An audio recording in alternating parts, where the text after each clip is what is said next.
How's everybody doing? Yeah, we're back with a vengeance. I think it's been like 10 months. It's great to be back. I have some announcements.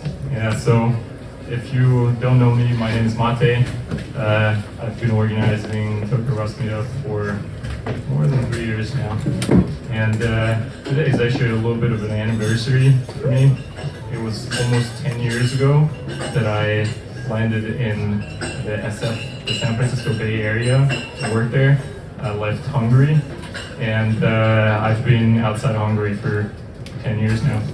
It's great to be here. When I moved here, the main thing I missed from the SF Bay Area was all the programming meetups and the communities. So eventually I realized that if I wanted something like that, I just had to build my own. And I'm very happy to see that we have a strong Rust community here in Tokyo.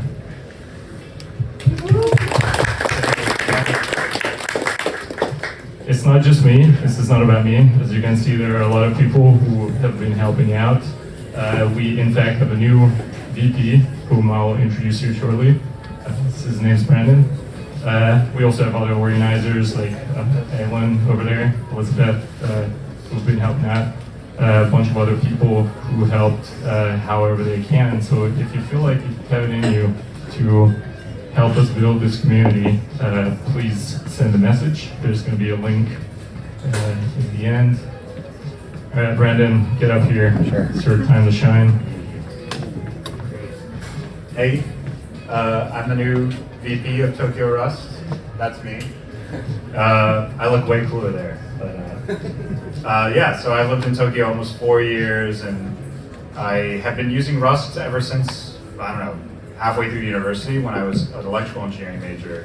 So I did lots of low-level stuff, and so I gravitated to Rust because C is, C. And I wanted to use Rust. It's really cool. So I've been using it forever.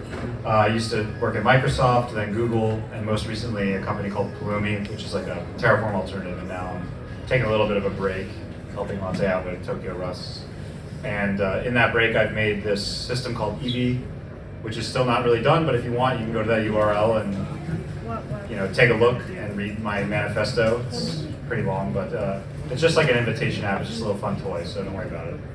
Yeah, and in Rust I've made a 3D renderer, music visualizer, game matchmaker, it's all there. And yeah, I really like Rust, and I'm also really happy Mate built this community. I got to just benefit from it as soon as I moved here, basically, when I started looking, after I got situated. So thank you, Mate. Yeah, that's me. You're welcome, and let's get Brandon. What was I going to say next? Yeah, so as you might imagine, Brandon has been helping out quite a bit behind the scenes because he, unlike me, he actually speaks Japanese. It's been very helpful, thank you. And today's host, Slabbass, do you want to come up here, say a few words about what you guys do, how you do Rust? So, hey everyone, my name is Elon. I usually help Mate host these meetups about a year ago, and the host of today, the company that allowed us to host today is Slabbass. So I want to first of all thank them a lot. And we hire software engineers.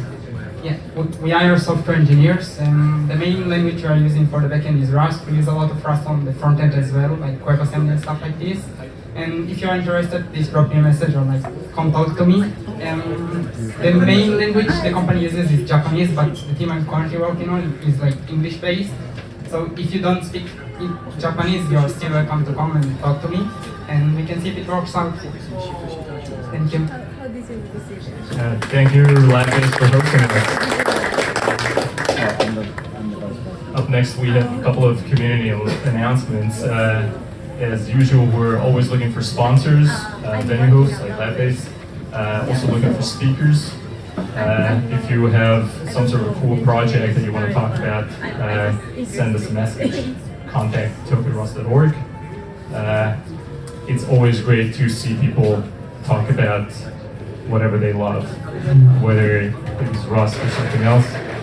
It doesn't have to be about Rust. In fact, I've been looking for somebody to give a talk about how they tried something with Rust and it didn't work out. It's not always just the success stories that we should hear about. Yeah, we're trying to be impartial, you know. And the big announcement today is we're looking for an online community manager to manage these channels like we have, like YouTube, LinkedIn, so on and so forth. I've been doing that myself, but it's not really my passion. If we had somebody who actually loves doing that, I think it would be super helpful.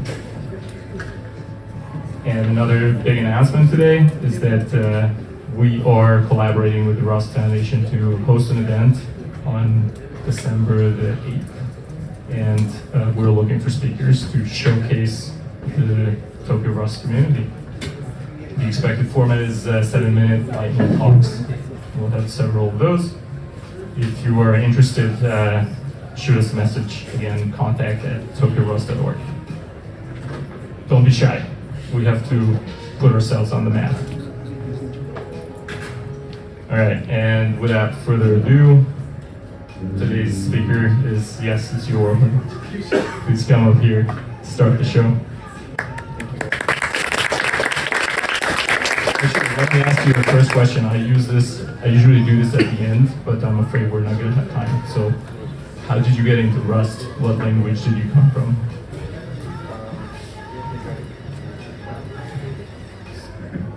I think it was Go, and then I switched to Rust. Right back, basically. Yeah, Go is fine. Don't get me wrong. What was the most difficult thing to wrap your head around in Rust when you were learning it? Just the typical stuff like lifetime, world checker, and so on. But when you get enough slaps from the compiler, you're just like, okay, this cell works and so on. All right, and just one more question because we're short on time. What would be a project or a topic that you would love a person to talk about here in Tokyo Rust next? It's a good question. I think something related to music would be great. If you have like a synthesizer library or something like that, that'd be great, I think. Any people here who like music? Show of hands. So many people. Okay. Next topic, music. All right. Take it away. You can ask questions on the live stream as well, by the way, for people watching online. So, guys, first time in Japan, pretty good atmosphere, nice people. I'm pretty happy to be here. Also, to be able to, give this talk and workshop. We're gonna just jump right into it. I'm afraid we don't have much time, so I just want to leave time for the workshop. So, Tokyo Rust meetup. Who am I, first of all? You might be asking, who is this guy with a, well, I don't have a rat under my hat, don't get me wrong, but so I am coming from Turkey, Ankara, the capital. I've been involved in open source Rust and terminals for some time. This is actually how I got into Rust. I saw there was a TUI RS library, and the rest is history. But yeah, I am mostly known with these projects, and mostly Ratatui these days. Doing packaging for Arch Linux, by the way. I have a YouTube channel which I am live right now. Hey people, and yeah, you can just find me on GitHub with the handle Orhun, which is my name. So let's just dive into it. Imagine a rat. There you go. So rat wants to download MP3 files, right? Rat goes to YouTube MP3 downloader.cc.org, whatever, and so on. Because that's like the easiest way, let's imagine. And you get hella ads, a bunch of things pop into your face and you just click something, get a virus, ransomware, and you, boom, your company is just gone. Rat is sad. Imagine rat again. Rat wants to find cheese.txt. Rat uses file search, and let's imagine rat is on Windows 10. You just get this green bar, just working on it, still working on it. And it just takes forever. So Rat just goes to YouTube and just, tries to find a solution to that problem. There's a 30-minute tutorial on how to fix this. And there is a 4-minute follow-up onto the fix. Like, what the hell is going on here? So Rat is just like confused, like, what is this? Imagine Rat again. I'm sorry. Rat wants to monitor the network traffic. This Rat is a bit more like, tech Rat. So Rat runs a GUI tool, like, let's say Wireshark or something. And then you just end up clicking everywhere. You just click this menu, click that thing, download the packet file and just, upload it to somewhere and so on. So Rat just explodes.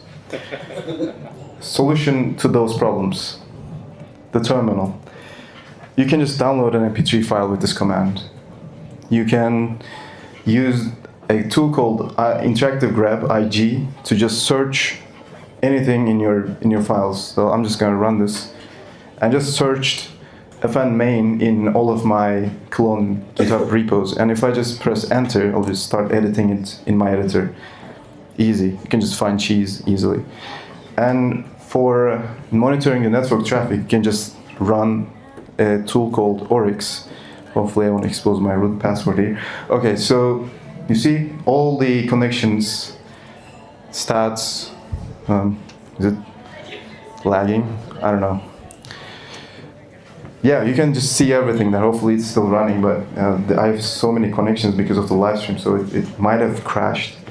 I have no idea. Okay. So the last thing that I showed you was a TUI.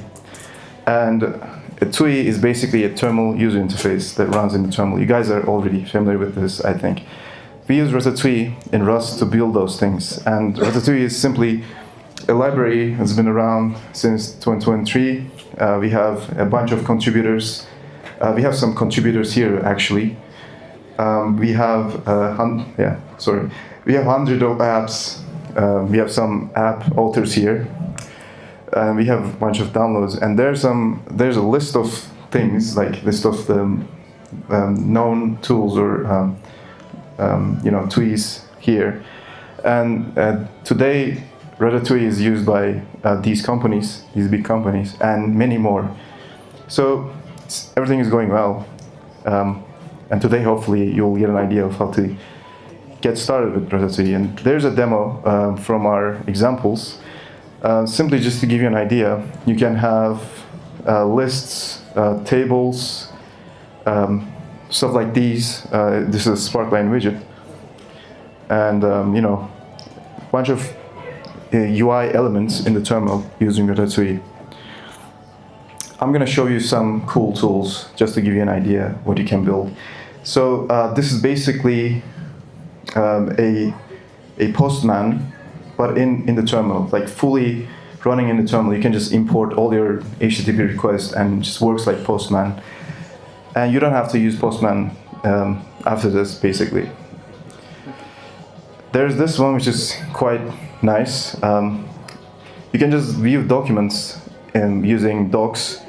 You gotta read a file. You get like docx file from your coworker because they use Windows 7, and then you kind of need to open that. You don't want to upload it to Google Drive or whatever, so you can just use docs.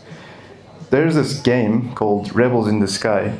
Ratatouille is not just about system tools and so on. So you can actually build games. I'm gonna actually start a new game here. It's hard to do it while I'm holding the microphone. 1 second.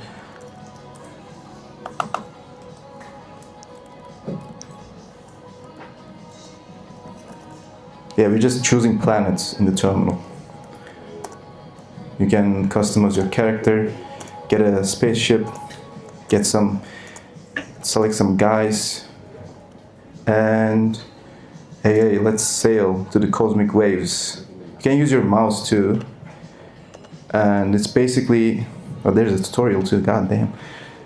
So you have your crew, you have your, this is where we at now. You get the idea. Yeah, I wanna exit this. There's also another game called Shout Out Ratatouille from Roland over here. He's just looking at me. And just to show you how it looks like, I'm gonna run the demo. And boom, you have, maybe he can explain it better, but like it's a Shadowrun Tui that you can just like talk to an agent or yeah, you just follow a story. We have a live stream together where I played the game. It was quite fun. And you can also render images in the terminal. You can just create a character and see your character in the terminal and so on. It's pretty cool. We have this music project called Grainiac. So I'll just run the demo.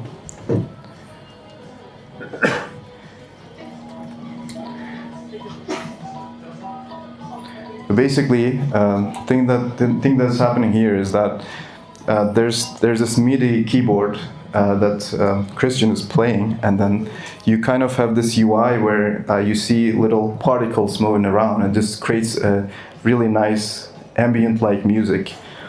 And he just wanted to use the terminal because it's very straightforward and looks really good aesthetically. Moving on.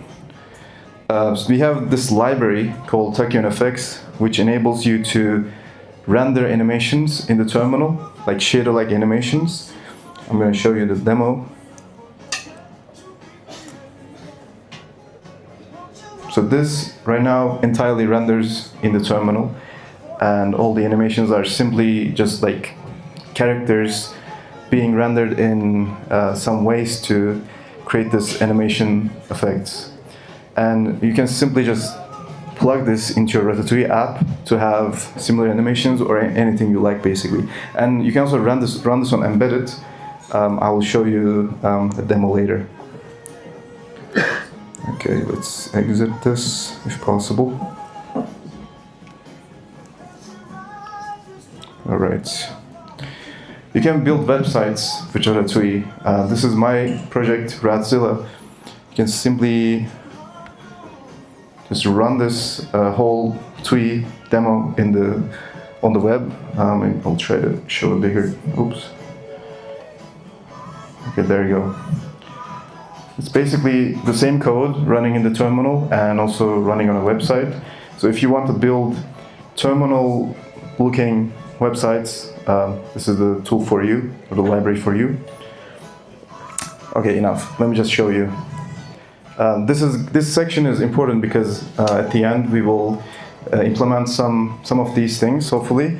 So I'll just give you some boring, hopefully not boring, implementation details. So we have these widgets, a bunch of them. I won't explain everything there, but maybe show you some of these. And we have some key concepts, rendering, layout, and event handling. So these three is what you need if you want to start building Tuis. But before I show you the specifics, here's a minimal example. So how does a Tui work? What is the life cycle? How do we handle everything? You know, is it like stateful, or what is it similar to, right? So first of all, you need to create a terminal, and this is done by the init call. Then this is how you interact with the whole terminal. Then you need to create a loop, because Ratatouille is immediate mode rendering, which means in every iteration you re-render everything, basically. So you have a state, you just re-render everything in a loop.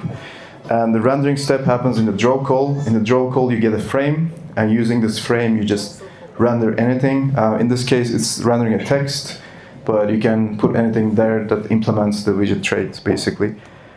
And then you need to check for events. Here I'm just checking if I press the key. If I press something, I just exit. And then you need to restore your terminal, because a terminal UI is another, you can think it as another buffer. So you go to another buffer, you need to come back to your previous terminal to be able to use it again. So you just restore it. So we have even more minimal example. This is not released yet, but with Ratatouille 0.30, we added the run method, which abstracts away all the init and restore. So you can just call Ratatouille run, gives you a terminal, you create a loop, in the loop you render whatever you want. In this case it's just rendering rat, and then you can check for events there, basically. And in this closure is basically all the lifecycle of your Tui app. When it comes to rendering, like I said, it's immediate mode. So, give you an example. You have the state called toggle, and based on this toggle state, you can render one widget or another widget.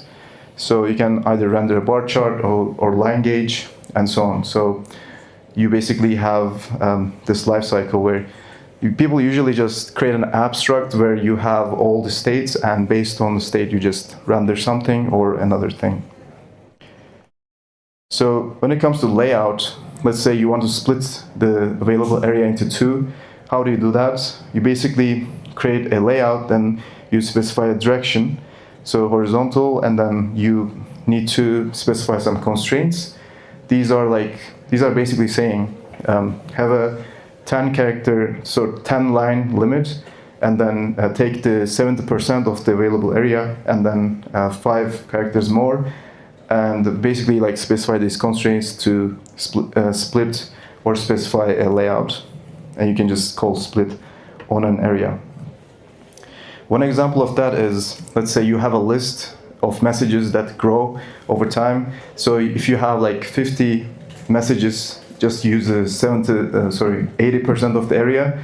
If you have less than 50 messages, just use the half of the area, so 50%. We have some demos actually. Constraint Explorer is one of them. Let's see if it's gonna run. Okay, there you go. So you can basically select different constraints, change the constraint type, and see how they interact with each other with some flex layouts. And this can be like customized to see how things are working together and so on. So you can just run this demo, specify some constraints, and design your layout. We have a flex example. I won't get into that now. So event handling is done with different backends. We have, for the terminal, we have cross-term, terminal, and terminus. I will mention the third-party backends. But there are a lot of ways you can handle the events, basically. You can just have centralized event handling, which is done in a loop. You can have, I don't know, message passing and so on.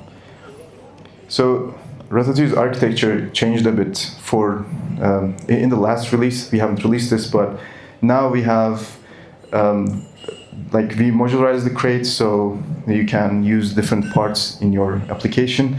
And this made us thinking, why are we stopping here? We have this modular architecture. We can just run Ratatouille on different things, right? So Ratatouille is now running on a car dashboard. This is Suzuki Baleno. And some guy wanted to just run Ratatouille on the dashboard, see the fuel and ignition and engine speed and so on. Big shout out to him. I have Ratatouille running on my PSP because one day I was just playing a game and I was like, I should just run Tuis on this. Why am I playing a game, bro? So this is now possible with Rust PSP library. So we call these stuff Ratatouilleifying because, you know, it's a cool term, and, you know, more people started to run Ratatouille on different things. So how is this possible? Like I said, you can have different backends, and if you implement this trait, these functions on anything, any screen, any concept, you can basically draw on that thing. So people have created different backends. We have an UFI backend for bootloaders. We have Mousefood, which I'm going to talk about today. We have eGUI, Bevy, and so on. So these different backends enables you to render Tuis on different platforms. So Ratzilla is a good example because we have multiple backends in Ratzilla. The website that I showed you was running, I think, WebGL2, but you can also use Canvas, like HTML Canvas, or you can use the DOM directly, and so on. I will show you. But today we'll talk about Mousefood backend. So this is for embedded applications. I guess you have already read the preparation step, and we have some ESP32s for you to play with today. So let's do this. It's a little difficult to see who's actually here to participate. So if you signed up to be in the workshop, please raise your hand and I'll come give you one of these little devices. And you'll have to give it back in the end. And we'll have a competition for the things that you all will have built. And the top 3 prizes are going to be each one of these little devices. All right, please raise your hand and I'll come and give you one. All right. Organizers really did a great job with this. Shout out to them. All right. So now, please, if you're getting an ESP32, make sure that you have all the tools installed. Like, do you have a question or waiting for it? Okay. Because we will need to. Sorry, one more thing. Yeah. Sorry, I see you all are confused. If you are in the event, like as attending on Guild, not on the wait list, raise your hand and I'll come give you one of these little things. All right, thank you.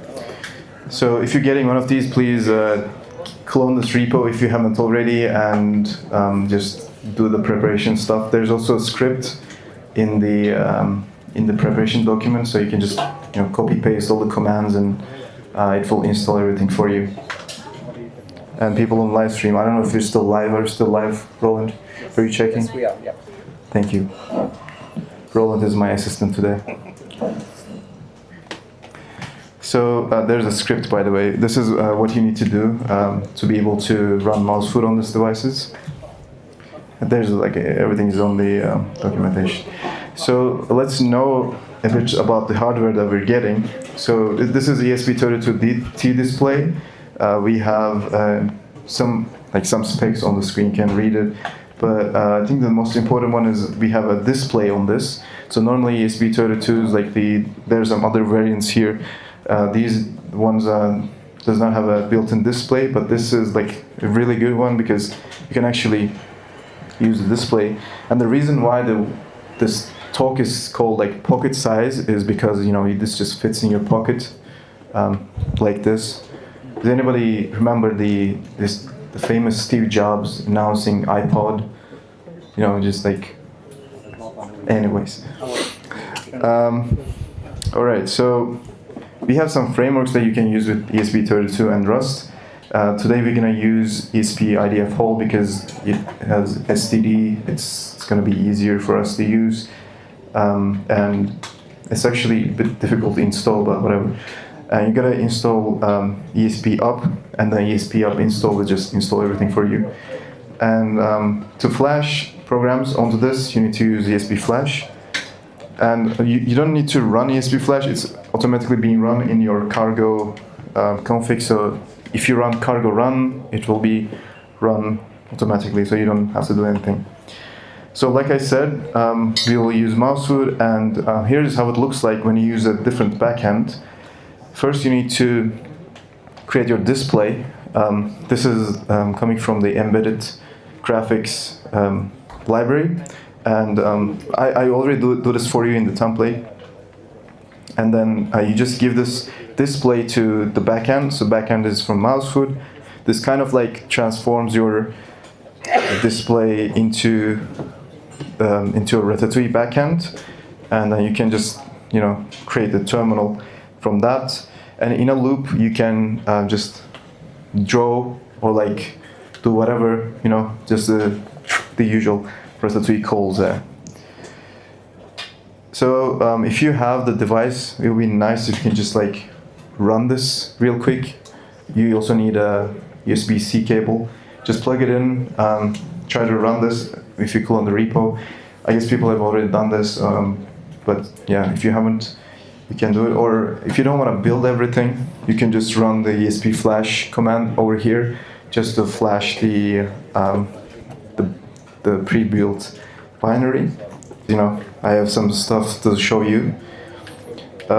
If you cannot figure it out, or if you have any problems, we have a simulator in the same repo, so you can use that.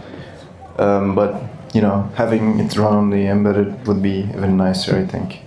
And the simulator works the same. You create a display, you create a backend, and you can just use the terminal and so on. Yeah, it requires SDL2, so there's an additional dependency.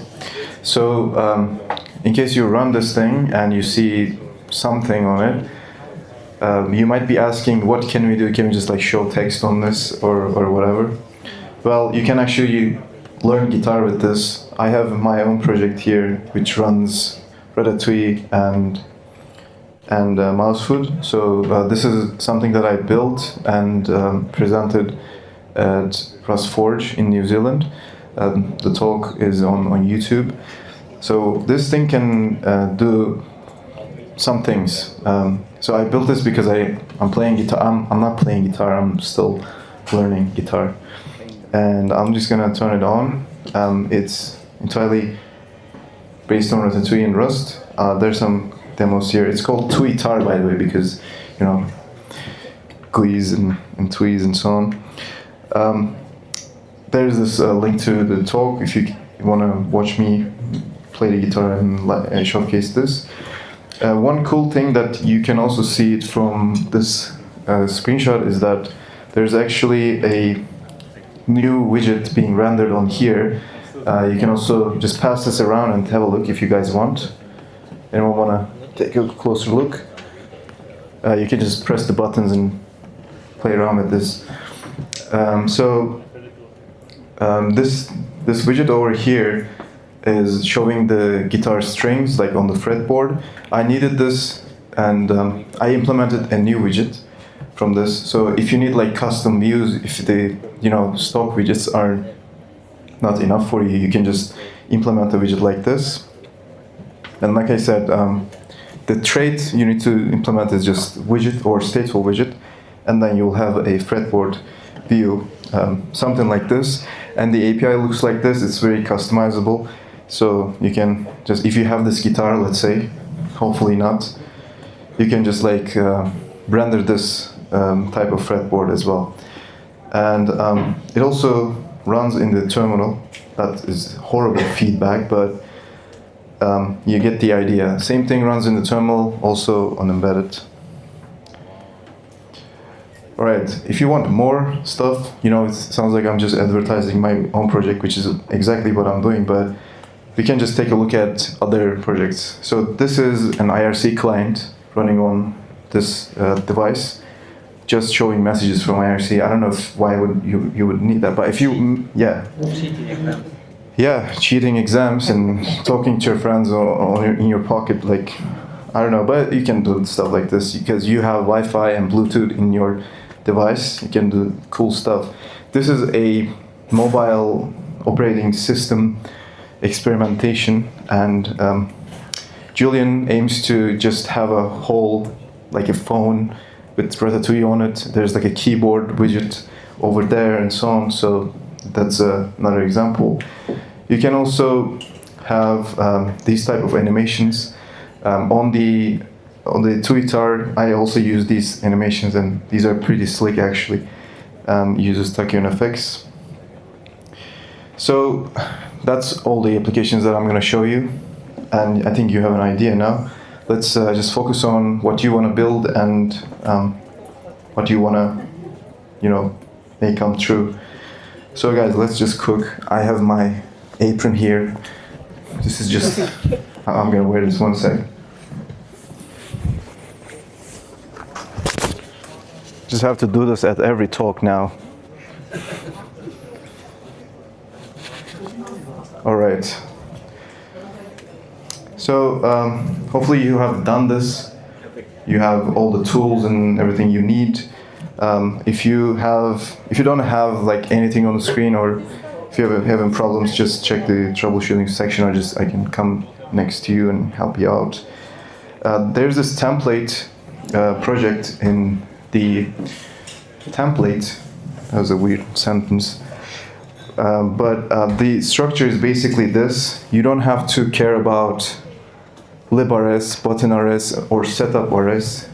All you gotta care about is mainRS. So mainRS looks like this.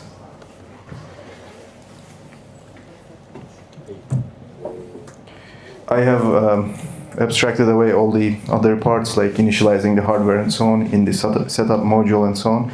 So in the mainRS, you basically have an application state, and there's a draw method which you can just draw whatever you want, basically. You can check out the docsRS page for the different widgets and so on, and you can just render anything there. You can handle the button presses on your device. It just gives you like a button object, and you can just interact with this to set some state. If you have run the template, you will see that if you press a button, it will show which button is pressed and so on. And that's all you need to know about this template. This is like all you gotta be exposed basically.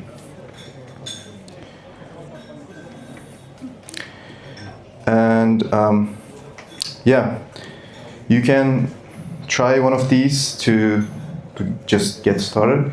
You know, change the text, add colors, change the layout, you know, render different widgets and so on. And on the Ratatui repo, we have some widget examples. We have documentation for everything and so on. So yeah, now I will give you some ideas on, you know, what to build and experiment. So I listed some of them here. You can build a timer. I think that would be fun. You can build a Tamagotchi or Ratatouille or something, like, you know, little game. Or you can show random codes. If you are, you know, if you want to build like an actual like playable and cool game, you can try to build Snake or Tetris. Probably not enough time for that here, but you just need to use the buffer, like the Ratatouille buffer, to draw some cells and like make a game. You can just, you know, draw some ASCII art too. You can use the third-party widgets like TUI Big Text to render big text, for example, or there are like other cool stuff. I have this text rendered with TUI Big Text. So if you want to render like bigger text, you can just like use this crate. So, yep. And hopefully some people will build something and we can just show and tell. That's all with the talk part. And if you're building something, or if you have questions, just raise your hand and I will come chat with you. Don't forget to subscribe, hit the bell, like the video. Can we, I need to ask him. Can we show this to people? Do you want to maybe talk about it? Maybe. My friend over there is small. Yeah, you have to plug it in. It took the first like guys, real quick, can I get your attention? So we just would want have been a good thing to put on the board, right? we just want to show you a cool thing that. What's your name again? What's your name? 师傅, you can call me Jose. Jose built. So Here, let me go ahead and give you this back. what is this exactly? It's a BPM counter, and you can press the button, and the BPM will be changed. Maybe show it to the camera so people can see it from there.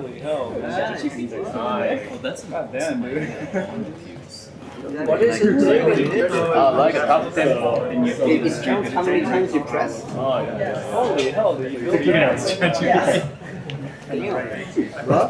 Cool. Really great job. Thank you. Actually, I have built this this afternoon on my MacBook. Don't say that. It's just so. Don't say that. I'm very happy that I didn't change some many code. I can smoothly move my code to the ESP32. It's cool. Thank you. Thank you.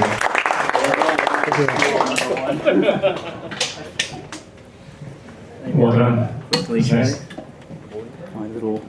Colin? Show to the camera. This is. Can you see it there?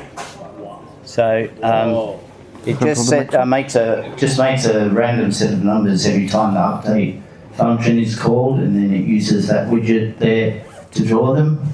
And then when you press the bottom button, actually, can you hold my computer? Sure. When you press the bottom button, then it also updates the bar there I wanted to use a timer, but I ran out of time, pardon the pun. And then there's 3 different pages that you can go to with the top button, depending on, but I didn't have time to fill in the other ones. Maybe it would be nice if I had an extra hour or so.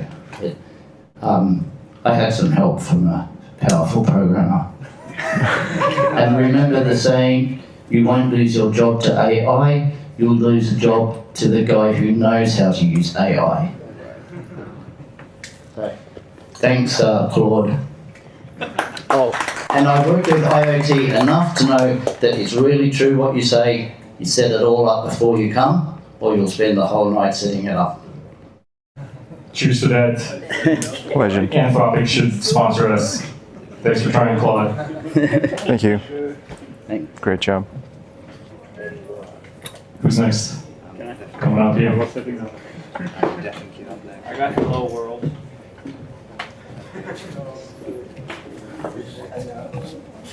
Oh, You can hold your computer if you want. there you go. So Just hold this and make sure it's close enough. I made a little fortune display. This is actually a list of shower thoughts from Reddit. It's about 10,000 quotes that I pre-processed the fortune file at compile time. Make an array of that, include it in the program, and then display a sequential one, different one each time. I wanted to make it random, but I also ran out of time. Cool. Very nice. What does it say right now? Let's get a fortune. Do not touch would probably be a really unsettling thing to read in Braille. Right? Right on. Who's next?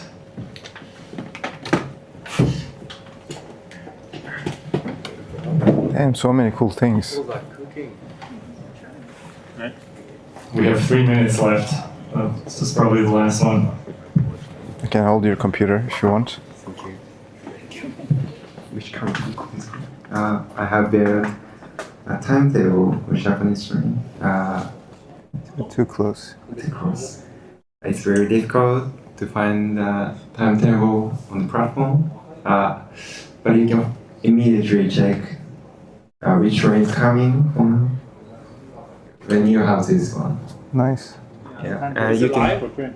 It's not accurate for now, but you can connect API.